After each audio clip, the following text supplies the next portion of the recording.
할렐루야. 오늘 함께 보실 하나님의 말씀은 요한복음 8장 31절에서 37절까지 말씀입니다. 요한복음 8장 31절에서 37절까지의 말씀 찾으셔서 제가 한 구절, 여러분이 한 구절 읽도록 하겠습니다. 요한복음 8장 31절에서 37절까지 말씀입니다. 제가 먼저 읽습니다. 그러므로 예수께서 자기를 믿은 유대인들에게 이르시되 너희가 내 말에 거하면 참으로 내 제자가 되고 진리를 알지니 진리가 너희를 자유케 하리라. 그들이 대답하되 우리가 아브라함의 자손이라 남의 종이 된 적이 없거늘 어찌하여 우리가 자유롭게 되리라 하느냐.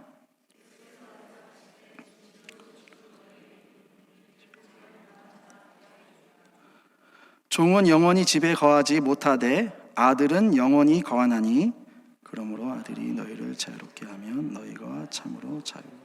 같이 있습니다. 나도 너희가 아브라함의 자손인 줄 아노라. 그러나 내 말이 너희 안에 있을 곳이 없으므로 나를 죽이려 하는도다. 아멘. 오늘 이 시간에 저는 참 믿음이란 라는 제목을 가지고 여러분과 함께 말씀을 나누기를 원합니다. 요즘 우리가 새벽 기도와 또 생명의 삶 큐티 본문으로 요한복음을 읽고 있는데 요한복음을 읽을수록 참 새롭게 깨달아지고 참 하나님께서 우리에게 주시는 은혜가 많구나 라는 생각을 하게 됩니다. 오늘 우리가 읽은 본문에서 예수님은 우리에게 참 믿음이란 무엇인가? 참 믿음이란 무엇인가에 대해서 알려주고 계십니다. 이 시간 저는 그 참 믿음에 대해서 여러분과 함께 살펴보기를 원합니다. 참 믿음이란 무엇인가? 첫째로 참 믿음은 일시적 지적 동의나 감정적인 경험이 아니다입니다. 오늘 본문의 배경을 보면 때는 초막절 후입니다. 예수님께서 초막절에 성전에 올라가셨고 이제 초막절이 끝났습니다. 장소는 예루살렘 성전입니다. 예수님께서 그 성전에서 앉으셔서 그에게 찾아오는 많은 사람들에게 자신이 누구신지를 알리셨습니다. 8장 2절 앞절에 보면 아침에 다시 성전으로 들어오시니 백성이 다 나오는지라 앉으사 그들을 가르치시더니 특별히 그 백성들 중에 많은 사람들이 유대인이었습니다. 그리고 오늘 성경은 이 유대인 중에 많은 사람이 예수님의 말씀을 믿었다라고 기록하고 있습니다. 30절을 보시면 이 말씀을 하심에 많은 사람이 믿더라. 31절 그러므로 예수께서 자기를 믿은 유대인들에게 이르시되 이 유대인들이 예수님께 나온 유대인들이 예수님을 많이 믿었다라는 것입니다. 그런데 이상하게 오늘 우리가 37절까지 읽었는데요. 37절에 보면 이 믿은 유대인들이 예수님을 죽이려 하고 있다는 것입니다. 37절 나도 너희가 아브라함의 자손인 줄 아노라. 그러나 내 말이 너 안에 있을 곳이 없으므로 나를 죽이려 하는도다. 이 말씀을 보면서 이상하다. 어떻게 예수님을 믿었는데 예수님을 죽이려고 하고 있지? 혹시라도 이 사도 요한복음을 쓴 사도 요한이 잘못 기록한 것이 아닌가? 믿는 유대인이가 아니라 믿지 않는 유대인이 아닌가? 그렇게 생각도 하게 됩니다. 그런데 자세히 살펴보면 이 요한 사도의 기록이 잘못된 기록이 아니라 그 믿는 유대인들의 믿음에 문제가 있다라는 것입니다. 그 문제가 있다는 것을 깨닫게 되는 것이죠. 국민일보 칼럼에 나온 이야기인데요. 어느 사람이 해외여행을 하다가 정가 1,500만 원 하는 한국 돈으로 1,500만 원 하는 롤렉스 시계 롤렉스 시계를 30%나 저렴하게 샀다고 합니다. 그래서 이 사람은 그 시계를 차고 다니면서 자기 친구들에게 내가 이번에 해외여행을 하면서 이 롤렉스 시계 1,500만 원짜리를 무려 30%나 싸게 주고 이거를 샀다고 자랑을 하고 다녔습니다. 그런데 그 친구 중에 어느 한 친구가 시계 가게를 운영하는 사람이었습니다. 그 친구가 그 시계를 이리저리 살펴보더니 이 친구에게 말을 하는 것입니다. 혹시 너가 정말 이 시계를 정말 싸게 샀는지 명품만 파는 그 가게에 가서 한번 확인해 보라고. 이 친구는 이 이야기를 듣고 굉장히 기분이 언짢았습니다.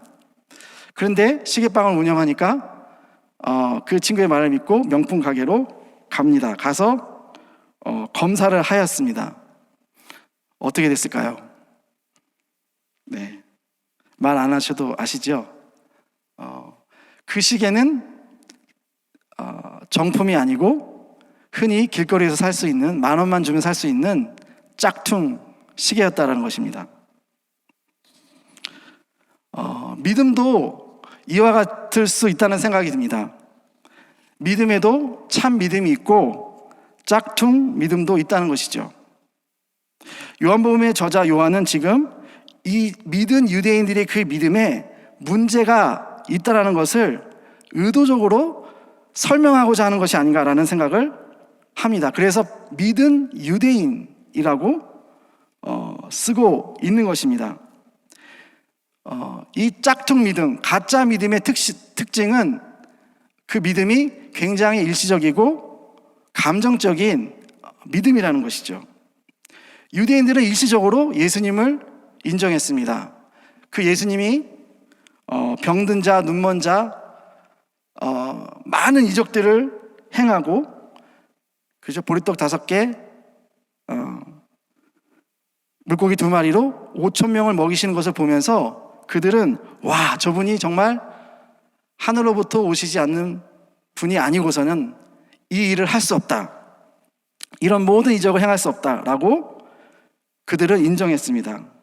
또한 예수님께서 오늘 본문의 성전에서 가르치는 모습을 보면서 아니 어떻게 저 촌구석 갈릴리에서 온 저 예수가 우리가 볼 때는 글도 모를 것 같은데, 당시 문맹률이 높았으니까요, 글도 모를 것 같은데 어떻게 저 성전에서 바리새인들과 논쟁을 하고 많은 사람들에게 저렇게 하나님의 말씀을 유창하게 이렇게 많은 구절들을 코팅하면서 사용하실 수 있는가, 그것을 보면서 저분이 메시아가 아닐까라는 생각을 하면서 그 예수님을 믿고 따랐다는 것입니다. 그런데 그 믿음은 잠시적인 그러한 믿음, 지적인 믿음, 그 다음에 감정적인 그러한 믿음이었다는 것이죠. 그것은 우리가 본문 말씀을 보면서 예수님께서 이제 자신의 실제에 대해서, 자신이 누구이신가에 대해서 점점 드러내게 되자 그들이 가지고 있던 믿음을 이제 저버리고 오히려 예수님을 공격하고 배반할 뿐만 아니라 예수님을 귀신 들렸다 그렇게 얘기하고 저를 십자가에 못 박으라 라고 외치는 자리까지 나아가게 된다는 것입니다. 예수님께서는 이들에게 이야기하십니다. 내 말이 너희 안에 있을 곳이 없으므로 너희가 나를 죽이려 하는도다. 우리가 이 시간 우리의 믿음을 한번 되돌아보기를 원합니다. 혹시 나는 이 유대인들처럼 일시적이고 감정적인 믿음을 갖고 있지 않은가? 그렇게 신앙생활하고 있지 않은가? 주님의 말씀이 선포되는 곳에서는 기쁘게 받지만 실제로 그 말씀을 내 삶 속에 가져가서 생활할 때는 그 말씀이 내 생각과 내 기대와 맞지 않으면 말씀을 저버리는, 그때 주셨던 말씀은 온데간데 없어지는 그런 말씀 신앙생활을 하고 있지 않는가, 우리가 돌아봐야 한다는 것입니다. 둘째로 참 믿음은 말씀 안에 거하는 믿음입니다. 예수님께서 이제 이 잘못된 믿음을 가지고 있는 유대인들에게 말씀하십니다. 31절, 너희가 내 말에 거하면 참으로 내 제자가 되고 진리를 알지니 진리가 너희를 자유롭게 하리라. 여기서 거한다라는 이 말은 영어로는 to stay, to remain 라는 말로 어느 한 곳에 붙어서 떨어지지 않고 계속 거기서 머무는 상태를 말합니다. 요한복음 15장 4절에 예수님께서 말씀하십니다. 내 안에 거라 나도 너희 안에 거하리라. 가지가 포도나무에 붙어 있지 아니하면 스스로 열매를 맺을 수 없음 같이 너희도 내 안에 있지 아니하면 그러하리라.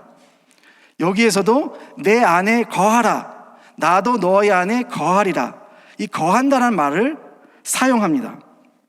요한복음 1장 2절, 요한일서 2장 6절에도 보면 그의 안에 산다고 하는 자는 그가 행하시는 대로 자기도 행할지라 라고 말씀합니다. 우리가 신앙생활을 10년, 20년 해도 어떤 사람은 변화가 없습니다. 10년 전에 믿는 그 믿음이에요, 수준이. 왜 그럴까? 그 원인은 오늘 우리가 읽은 말씀에 있습니다. 그 사람이 말씀 안에 거하지 않기 때문에 그렇다는 것입니다. 소위 믿음으로 말미암아 구원을 받았으니 그것이 선물이니까 그것을 받으면 이제 구원 받았으니까 나 천국행 티켓 따놨으니까 그것을 따는 것은 옆에 두고 이제 자기가 주인 되어서 내가 하고 싶은 대로 내가 원하는 대로 살아가는 것입니다. 어느 날 존 파이퍼 목사님 교회에 어느 성도님이 상담을 하러 왔습니다. 그 성도님은 구원의 확신을 가지고 있던 성도님이었어요. 하지만 문제는 그 성도님이 계속해서 불륜녀와 동거를 이어가려고 한다는 것이었습니다. 파이퍼 목사님은 그 분에게 안타까운 마음으로 이렇게 이야기를 했습니다. 만약 당신이 계속 그렇게 삶을 정리하지 않고 살아간다면 아마 당신은 영원한 지옥불에 들어가게 될 것입니다. 그 영원한 지옥불에 떨어질 수도 있습니다 라고 이야기를 했습니다. 그러자 이 사람이 그 이야기를 듣고, 아니 목사님, 한 번 믿은 신자가 그러면 그 구원을 잃어버릴 수도 있단 말입니까? 그러자 존 파이퍼 목사님은 마태복음 18장 8절 말씀을 인용하십니다. 만일 내 손이나 내 발이 너를 범죄하게 하거든 찍어내버리라. 장애인이나 다리 저는 자로 영생에 들어가는 것이 두 손과 두 발을 가지고 영원한 불에 던져지는 것보다 나으니라. 만일 내 눈이 너를 범죄하게 하거든 빼어버리라. 한 눈으로 영생에 들어가는 것이 두 눈을 가지고 지옥불에 던져지는 것보다 나으니라. 파이퍼 목사님 계속해서 말씀하세요. 어떻게 이야기하냐면, 하나님은 당신에게 당신의 영혼을 그 무엇보다도 소중하게 여기십니다. 당신의 영생에 대해서 깊은 관심을 가지고 계십니다. 당신이 영생에 들어가기 위해서는, 구원을 받기 위해서는 그 죄를 멀리해야 됩니다. 그것을 끊어야 하고 그것과 싸워야 합니다. 비록 피가 철철 나고 내가 그것 때문에 많은 손실이 있다고 할지라도 그것을 끊고 그 죄와 싸워야 합니다. 비록 싸우다가 중간에 당신이 넘어지고 실패할 수 있지만, 그러나 끝까지 싸우기를 결단해야 합니다. 만일 당신이 그런 싸우고자 하는 마음이 없다면 이제 당신은 당신의 그 구원의 확신에 대해서 다시 생각해 보아야 합니다 라고 이야기했다고 합니다. 마태복음 7장 21절 23절 예수님 말씀하십니다. 그날에 나더러 주여 주여 하는 자마다 다 천국에 들어갈 것이 아니요 다만 하늘에 계신 내 아버지의 뜻대로 하는 자라야 들어가리라. 그날에 많은 사람이 나더러 이르되 주여 주여 우리가 주의 이름으로 선지자 노릇을 하며 주의 이름으로 귀신을 쫓아내며 주의 이름으로 많은 권능을 행하지 아니하였나이까 하리니 그때 내가 그들에게 밝히 말하되 내가 너희를 도무지 알지 못하니 불법을 행하는 자들아 내게서 떠나가라. 여기서 예수님께서 말씀하십니다. 나더러 주여 주여 하는 자마다 천국에 들어가는 것이 아니라 어떤 자가 천국에 들어간다고요? 내 아버지의 뜻대로 행하는 자. 이 구절에서 중요한 것은 우리의 구원의 조건은 예수님을 그냥 믿는 것이 아니고 예수님을 뭘로 믿냐면 예수님을 주인으로, 주님으로 믿는 것입니다. 주 예수를 믿으라. 그리하면 너와 내 집이 구원을 받으리라. 내가 만일 내 입으로 예수를 주로 시인하며 또 하나님께서 그를 죽은 자 가운데서 살리실 것을 내 마음에 믿으면 구원을 받으리라. 공통된 것은 예수님을 뭐로 고백한다고요? 주 예수를 믿으라. 그냥 예수를 믿는 게 아니고 주 예수를 믿으라. 내가 만일 내 입으로 예수를 뭐로 시인하면? 주로 시인하면. 예수님을 주님으로 모시는 것. 주님은 뭡니까? 나는 주님이라 모신다는 것은 나는 종이 되는 것이죠. 그래서 주님이 말씀하시는 곳에 종의 자세는 전적인 순종입니다. 주님이 가라면 가겠습니다. 주님이 멈추라면 멈추겠습니다. 주님이 순종하라면 순종하겠습니다. 라는 고백을 하는 사람, 그 사람에게 구원이 주어진다는 것입니다.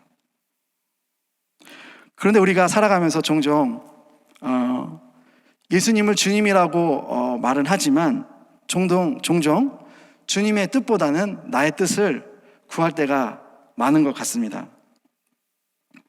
아버지의 마음이라는 신동윤 목사님이 쓴 책에 보면 한 이야기가 나오는데 거기에 보면 어느 성도님이 이제 등산을 갔어요. 그래서 등산을 하다가 그런데 갑자기 바닥이 미끄러워가지고 미끄러졌어요. 그래서 낭떠러지로 떨어지게 됐어요. 낭떠러지가 한참 떨어지다가 뭘 탁 잡았어요. 나무를 잡은 것이죠. 아, 이제 살았구나. 근데 이제 힘이 점점 떨어져 가는 거예요. 그래서 이제 외치기 시작합니다. 살려주세요, 살려주세요, 살려주세요. 막 한참 외쳤어요. 듣는 사람이 없었어요. 계속 외쳤어요. 살려주세요, 살려주세요, 살려주세요. 그런데 하늘에서 음성이 들렸습니다. 내가 너를 살려주겠다. 이 사람이 말합니다. 당신은 누구십니까? 나는 너의 하나님이다. 하나님, 저를 살려주세요. 그럴 때 하나님께서 말씀하십니다. 내가 너를 살려줄 테니 그 잡고 있는 손을 놓아라. 근데 이 사람이 어떻게 반응했는지 아세요? 그 얘기를 듣고 나서 한참 생각하더니 거기 누구 다른 사람 없어요. 그렇게 얘기했다고 합니다.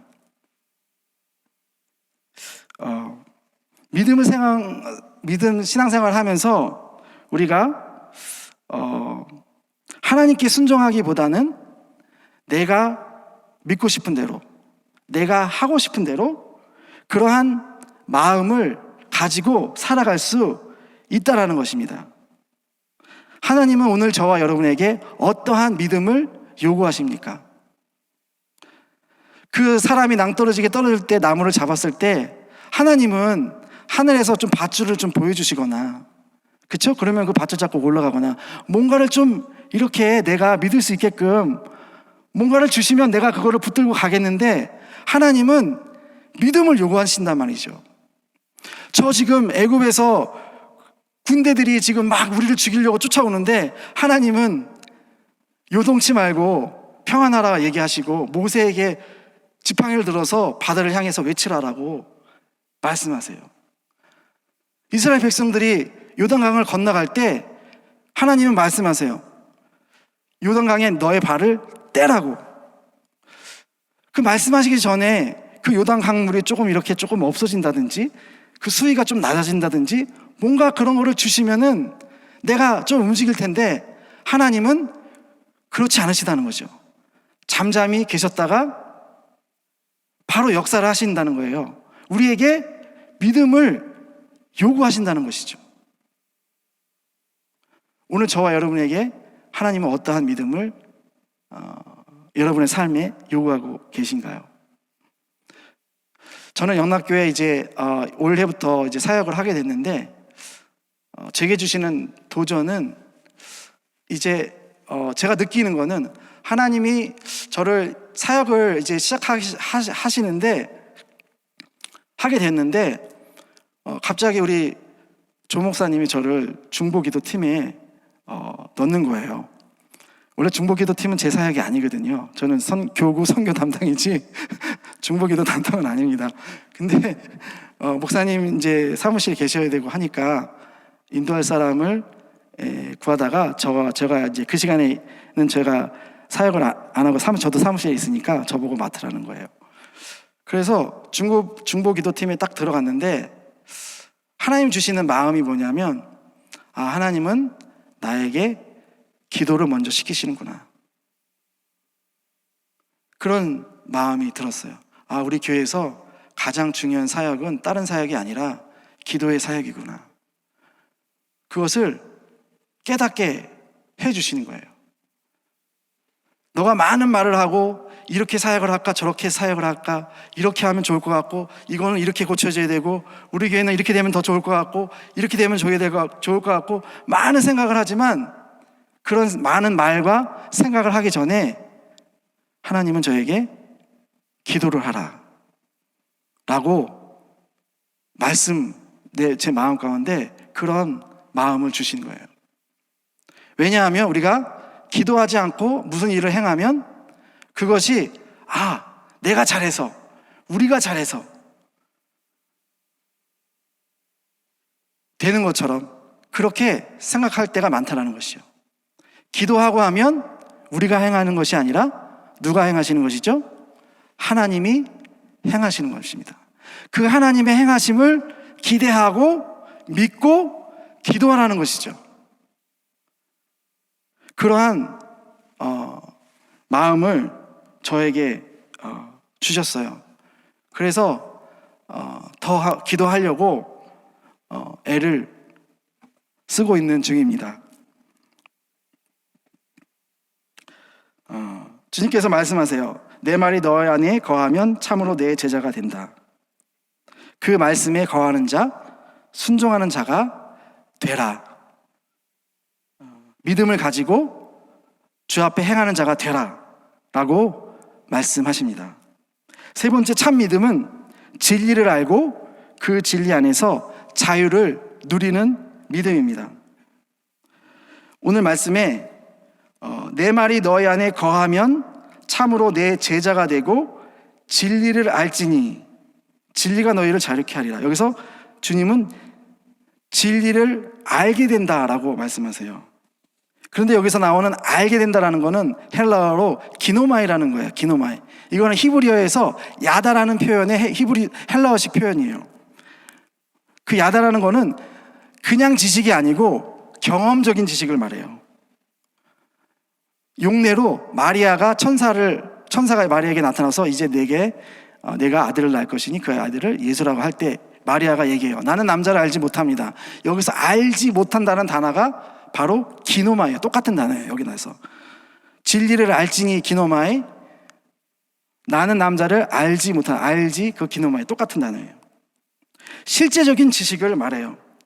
그러니까 예수님을 머리로 지식으로만 아는 것이 아니라 마음속 깊이, 그리고 삶 속 깊이 그분을 아는 거예요. 경험적으로. 시편 34장 8절에 너희는 여호와의 선하심을 맛보아 알지어다. 그에게 피하는 자는 복이 있도다. 여호와의 선하심을 그냥 아는 게 아니라 그 선하심을 경험하는 하여서 알아라는 것이죠. 경험된 그 선하심을 알라라는 것입니다. 이 시편 34편에 제목이 붙었어요. 이 제목이 뭐냐면 다윗이 아비멜렉 앞에서 미친 채 하다가 지은 시예요.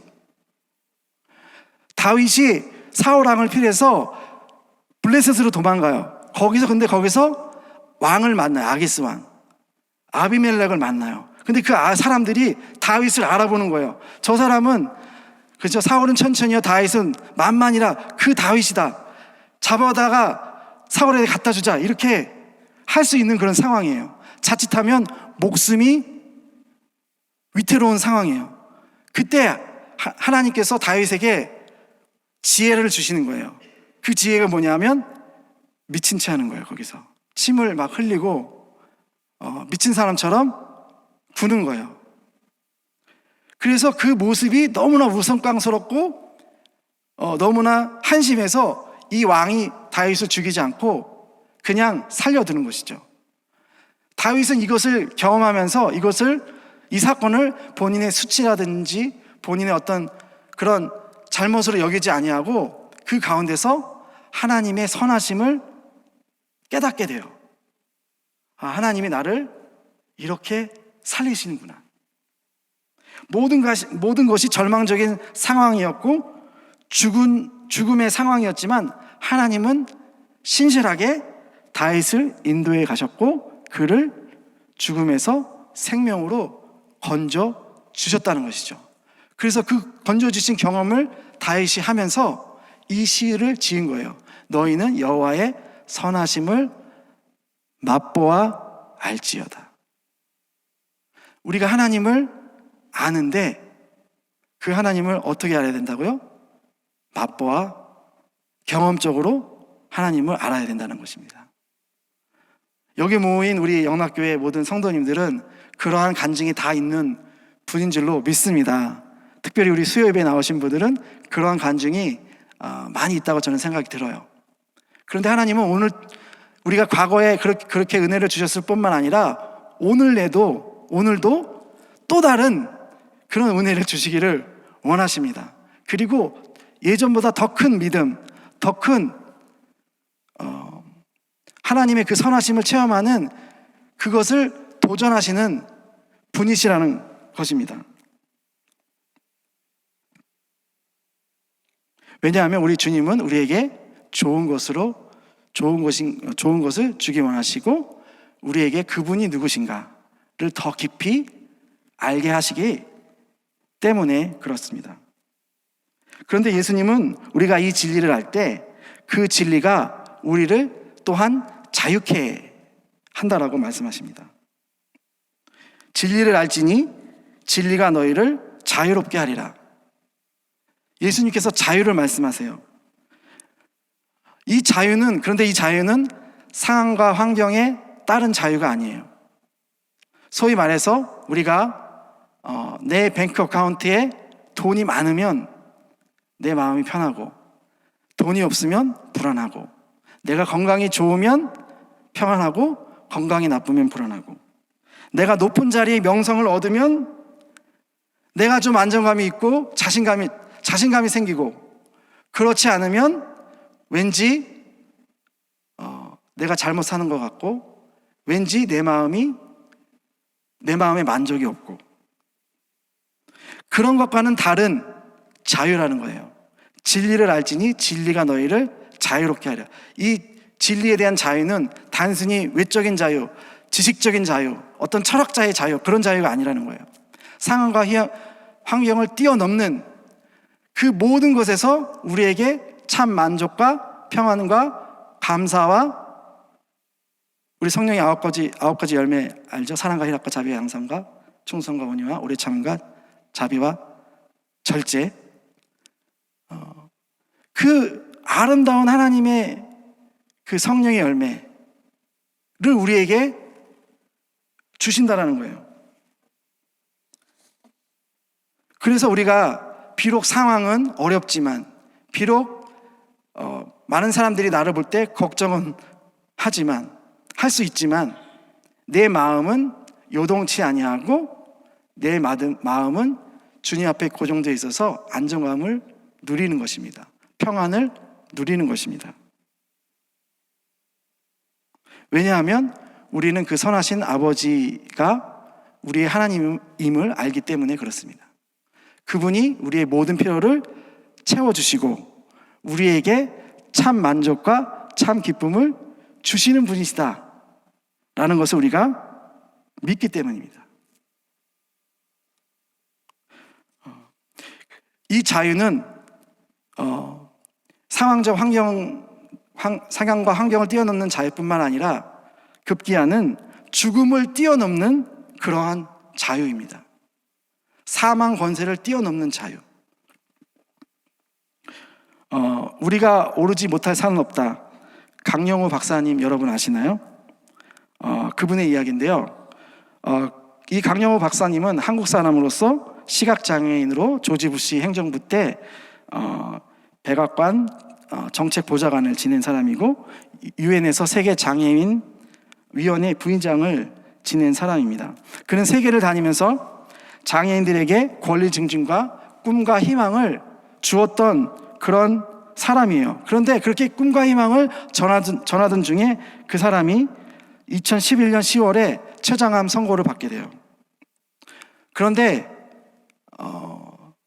특이한 것은 이분이 그 췌장암 선고를 받고 수술을 해야 되는데 수술을 안 하고 수술을 거부해요.